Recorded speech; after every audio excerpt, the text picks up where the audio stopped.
Fövqəladə Hallar Nazirliyinin qüvvələri tərəfindən hazırda ölkə ərazisində müşahidə olunan yağıntılı və küləkli hava şəraiti ilə əlaqədar yaranan fəsadların aradan qaldırılması istiqamətində əməliyyat davam etdirilir.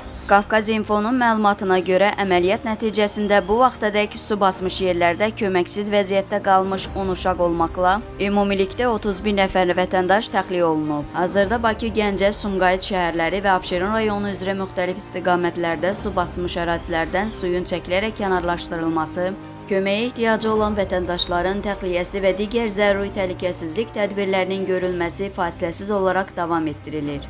Bundan əlavə, güclü küləyin təsirindən Bakı şəhəri Nəsimi rayonunda yerləşən çoxmərtəbəli yaşayış binasında mənzilin eyvanının hissələrinin qoparaq asılı vəziyyətdə qalması nəticəsində vətəndaşlar üçün yaranmış təhlükəli vəziyyət Nazirliyin xilasediciləri tərəfindən operativ olaraq aradan qaldırılıb.